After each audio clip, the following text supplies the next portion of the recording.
अच्छा देखिए, बहुत सारे विद्यार्थियों का एक कमेंट हमारे पास आता है कि सर जी आप गणित पढ़ने का कोई एक ऐसा तरीका बताइए जिससे हमको गणित विषय सभी विषयों में सबसे आसान लगने लगे।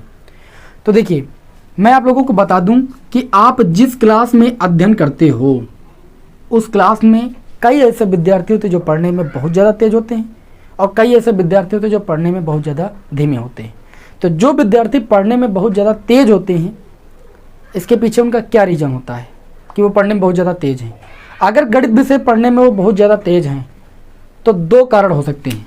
पहला कारण तो ये कि वो जो है सवालों पर प्रैक्टिस बहुत ज़्यादा करते हैं, सवालों पर प्रैक्टिस बहुत ज़्यादा करते हैं। और प्रैक्टिस कब कर पाएंगे? जब वो सवाल को अच्छी तरीके से समझ पाएंगे। तो नंबर एक, वो सवालों को अच्छी तरीके से समझते हैं और उसके बाद प्रैक्टिस करते हैं, तब उनको गणित विषय आसान लगती है। ठीक है, अब देखिए मैं आपको बताने जा रहा हूँ जो भी बातें, इन बातों को आप फॉलो करके देखिएगा। आपकी मैथमेटिक्स विषय अगर आसान न बन जाए तब आप हमें कमेंट बॉक्स में बताइएगा।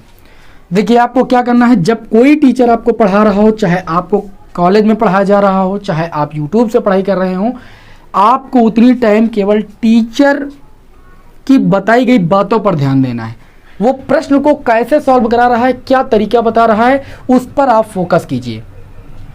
ठीक है, जैसे मान लीजिए आपको मैंने ये सवाल बताया, तो आप जब मैं सवाल सॉल्व करूं तो आप इस सवाल के स्टेप बाय स्टेप को देखिए कि मैं कैसे सॉल्व कर रहा हूं।